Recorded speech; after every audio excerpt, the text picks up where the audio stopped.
PTT counselling registration करने की जो लास्ट डेट थी वो थी आपकी 11 जुलाई, और 11 जुलाई तक आप 5,000 रुपये देकर काउंसलिंग रजिस्ट्रेशन कर सकते थे। उसके बाद कॉलेज चॉइस करने की जो लास्ट डेट थी वो थी आपकी कल 13 जुलाई। 13 जुलाई तक सभी ने, जिन्होंने काउंसलिंग रजिस्ट्रेशन कर रखा था, कॉलेज चॉइस आपने कर दी होगी। अगर आपने कॉलेज चॉइस नहीं की है तो आपकी कॉलेज चॉइस का लिंक है वो हटा लिया गया है। एक बार आपकी काउंसलिंग प्रोसेस है वो बंद हो चुकी है आगामी आदेश तक। अब आगे आपकी फिर से कॉलेज चॉइस करने का आपको मौका मिलेगा। काउंसलिंग प्रोसेस फिर से होगी या नहीं होगी, इसी वक्त आप किसी कारणवश से रह गए होगे तो आपकी जानकारी के लिए मैं बता दूं कि आपकी एक बार फिर से काउंसलिंग प्रोसेस स्टार्ट होगी, फिर से आपको मौका दिया जाएगा। आज ही की कहीं आप याद रख लो, और जब भी होगी तो मैं आपको अपडेट कर दूंगा। तो उसके लिए आप चैनल को सब्सक्राइब कर बेल आइकन प्रेस कर लो और वीडियो को लाइक शेयर कर दो, ठीक है। यानी एक बार फिर से आपकी काउंसलिंग प्रोसेस है वो स्टार्ट होगी। आपको एक बार फिर से चांस है वो दिया जाएगा। कब दिया जाएगा तो वो बाद में दिया जाएगा, जब आपकी 1 या 2 लिस्ट आ जाएगी उसके बाद, ठीक है। तो देखो अपन बात करते हैं अब आपकी जो इम्पोर्टेंट दस्तावेज आपके क्या रहने वाले हैं। अभी आपकी 16 तारीख को फर्स्ट कॉलेज अलॉटमेंट लिस्ट है वो आ जाएगी। उसके बाद आपको डॉक्यूमेंट्स की आवश्यकता पड़ने वाली है। तो सबसे इम्पोर्टेंट डॉक्यूमेंट्स कौन कौन से हैं और कौन सा डॉक्यूमेंट्स है वो आपको अभी अगर नहीं है तैयार तो वो आपको अभी बनवा लेना है। अभी आपके पास 2-3 दिन का समय है, तो 2-3 दिन में आपका डॉक्यूमेंट्स आराम से कंप्लीट हो जाएगा। डॉक्यूमेंट्स की बात करूँ उससे पहले थोड़ा सा कट ऑफ के बारे में अपडेट कर दूं। कट ऑफ ज़्यादा नहीं जाएगी, बहुत ही कम कट ऑफ जाएगी। और 4 ईयर में तो जिन्होंने काउंसलिंग करवा दी थी ना, उनको तो कॉलेज अलॉटमेंट मान के चलो कि आपको 99% कॉलेज अलॉटमेंट है वो हो ही जाएगी, क्योंकि 4 ईयर में जितनी सीटें थी उनके मुकाबले रजिस्ट्रेशन ही नहीं हुए हैं। तो एक बार फिर से आपकी काउंसलिंग प्रोसेस तो स्टार्ट होनी है।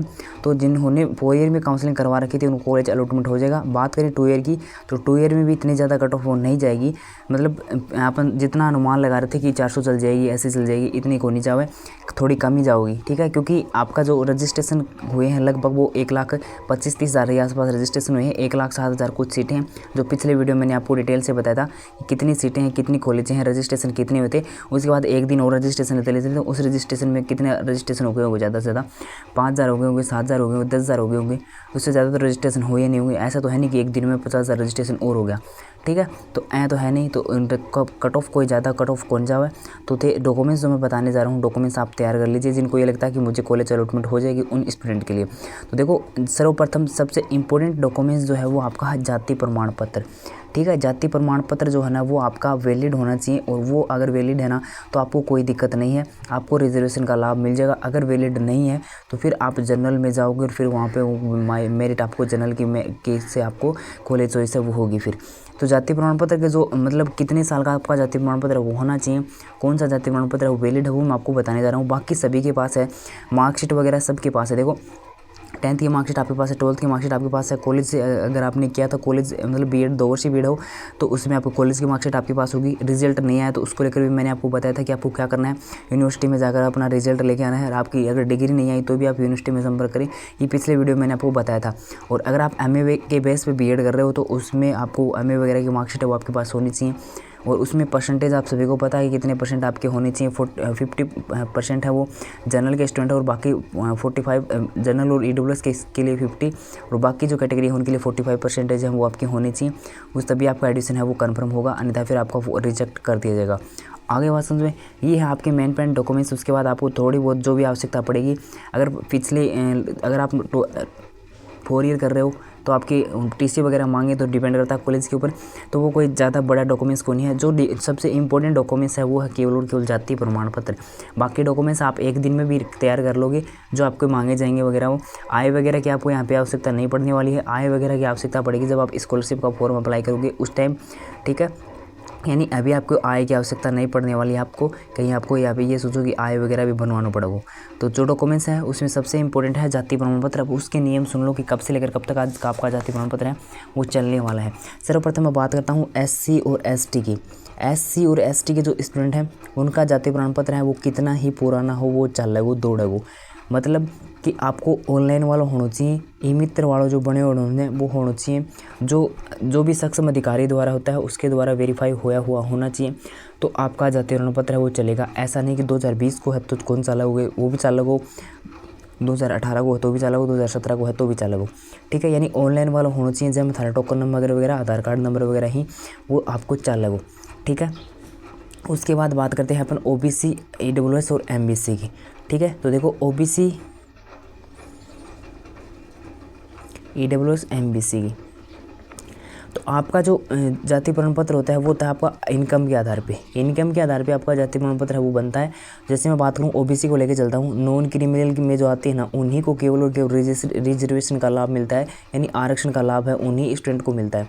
नॉन क्रिमिनल और क्रिमिनल दो श्रेणी होती हैं, आप सभी को पता है अगर आप ओबीसी में हो तो उसके बाद इनमें केवल ओबीसी में नॉन क्रिमिनल वाले स्टूडेंट को ही जो आरक्षण का है वो फ़ायदा मिलता है, जो इनकी इनकम वगैरह जो भी निर्धारित होता है आय वगैरह का उससे, क्योंकि नॉन क्रिमिनल का मतलब क्या होता है, ये तो आय के आधार पे ही होता है, ठीक है, आय से ही इसका निर्धारण है वो होता है।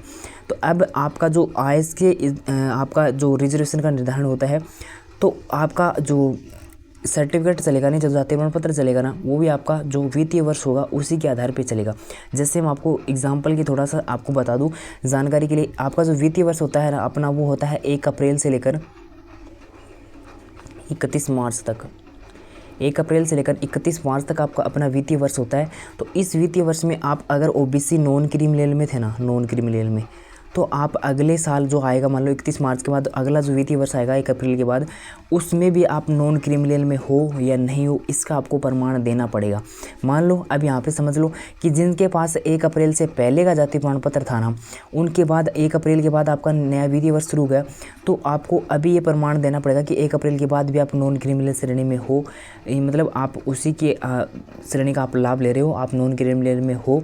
वो जो अगर ईडब्ल्यूएस के स्टूडेंट थे तो वो भी उनको भी ये प्रमाण देना पड़ेगा कि हम 1 अप्रैल के बाद भी ईडब्ल्यूएस के अंदर ही हैं, हम ईडब्ल्यूएस के जो नियम हैं उनको फॉलो करते हैं। आगे बात समझे, अगर आप इसके बाद के नहीं हो तो आपको मान लो इसके बाद भी आप वो नया नहीं बनवाना चाहते तो आपका जाति प्रमाण पत्र वो 3 साल तक चलेगा। 3 साल तक आप क्या कर सकते हो, एक जो शपथ पत्र के साथ आप क्या कर सकते हो, इसकी वैधता 3 साल तक बढ़ा सकते हो। 2 साल आपका पुराना है तो 1 साल शपथ पत्र के साथ आप बढ़वा सकते हो।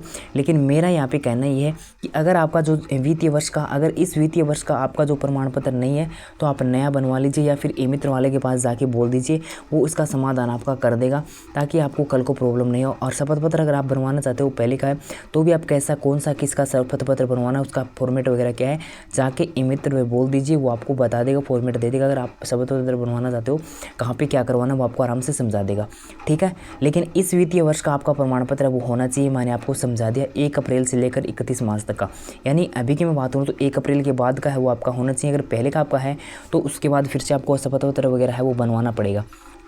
आगे बात समझ में। और उसके अगर इससे पहले का भी आपका 2 साल तक पहले का चलेगा नहीं, टोटल आप शपथ पत्र के साथ भी 3 साल तक ही चला सकते हो, उससे ज़्यादा नहीं चला सकते। ये है आपके जो ईडब्ल्यूएस ओबीसी और एमबीसी से संबंधित, यानी जो आपका जाति प्रमाण पत्र के नियम है वो सिंपल सा यही नियम है कि 1 साल से अगर ज़्यादा है, 1 साल इसकी वैधता है ना वो सिंपल 1 साल तक रहती है, 1 साल तक रहती है। 1 साल वो भी है जो वित्तीय वर्ष के अंदर मैंने बता दिया, वित्तीय वर्ष के अंदर आता है ये। उसके बाद अगर अगला वित्तीय वर्ष आ गया उसमें अगर उसको फॉलो करते हो तो या तो उसके शपथ पत्र बनवा लीजिए या फिर से रिन्यू वगैरह करवा लीजिए, ठीक है। तो अगर आप उन नियमों को फॉलो करते हो तो फिर से आप शपथ पत्र लगा सकते हो चाहो तो। अगर शपथ पत्र का फॉर्मेट है वहाँ पे जाकर ले लेना, कहाँ पे क्या करवाना है वो आपको बता देगा, क्या लिखना है। और अगर आप उसे रिन्यू करवाना चाहते हो रिन्यू कर सकते हो, नया बनवाना चाहते हो नया बनवा सकते हो, आपके ऊपर डिपेंड करता है, ठीक है। लेकिन इसकी वैधता की बात करें तो वैधता केवल 1 साल होती है। जो जाति प्रमाण पत्र को लेकर जो इंपॉर्टेंट पॉइंट थे वो मैंने आपको बता दिए, और न्यू बताने को तो सब कुछ बता दो, चाहे पूरा नोटिफिकेशन जो जारी हुआ था वो पढ़ के बता दो, लेकिन सबसे इंपॉर्टेंट जो आपको जानने लायक बात थी वो मैंने आपको बता दी। सिंपल वैधता जो होती है वो 1 साल होती है।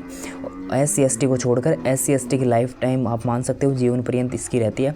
बस आपका ऑनलाइन वाला बना हुआ होना चाहिए, ई-मित्र वाला, ठीक है, तो आपका वो चलेगा, टोकन नंबर वगैरह उसके अंदर होने चाहिए। एक बार आप जाति प्रमाण पत्र अगर आपका कंप्लीट नहीं है तो आप इसको कंप्लीट करवा लीजिए। बाकी डॉक्यूमेंट्स को लेकर आपको कट ऑफ और डॉक्यूमेंट्स को लेकर कल तक अपन वीडियो अपलोड कर देंगे, ना फिर परसों तक कॉलेज अलॉटमेंट होगी तब आप कर देंगे, क्योंकि आप क्या है कि 16 तारीख को आपको कॉलेज अलॉटमेंट होने वाली है।